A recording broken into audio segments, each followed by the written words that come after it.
ఎడారిలో ప్రవాహములు మిమ్మును సంపూర్ణులుగా చేసి సిద్ధపరిచి బలపరచును. 1 పేతురు 5:10. క్రీస్తుతో నూతన సంబంధం కలిగించుకున్నట్టుకు ముందు ఆయనతో అట్టి సంబంధం కలిగి ఉండుటకు మనకు హక్కు ఉన్నదని మన మనస్సుకు బాగా నచ్చి ఉండాలి. ఈ విషయంలో ఏమాత్రము అనుమానమున్నా గొప్ప అపాయానికి గురి కాగలం. ఈ దృఢ నిశ్చయత కలిగిన వారమై చెట్టు భూమిలో పాతుకొని పోయినట్లు, వివాహంలో పెండ్లి కుమార్తె తాను తన భర్తకు సమర్పించుకున్నట్లు మనలో మనం సంపూర్ణంగా క్రీస్తుకు అప్పగించుకోవాలి. మరలా తీసుకొనకుండునట్లు, ఏమీ మిగిల్చుకొనకుండునట్లు ఆ సమర్పణ ఉండాలి.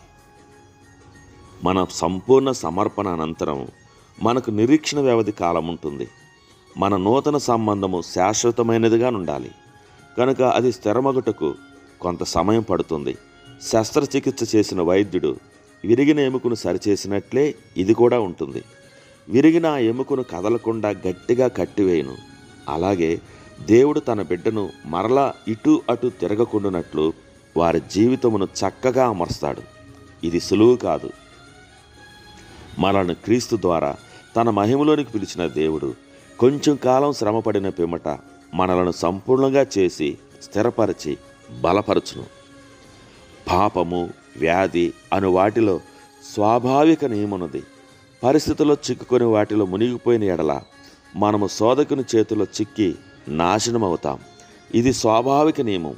అయితే ఆత్మ నియమమును బట్టి మనం పైకి లేచి క్రీస్తునందు శరీర ఆత్మీయ జీవితములలో విజయమునే పొందగలము.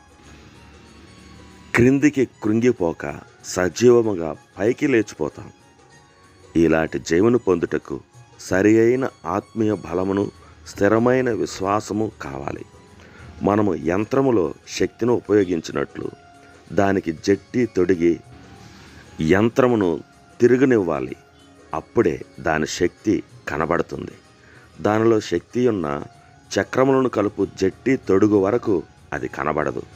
విద్యుత్ శక్తి పని అప్పుడు బయలుపడును. అలాగే ఆత్మ నియమములో మనము దేవునితో నడచుటకును, ఆయనలోని శక్తిని మనము మన జీవితంలో అనుభవించుటకును ఎన్నిక, నమ్మకము, నిలిచిండుట, గట్టిగా పట్టుకొనినుట అవసరం. ఇది పరిశుద్ధాత్ముడు మనను పరిశుద్ధపరచుటకును, స్వస్థపరచుటకును అత్యవసరం. A B Simpson.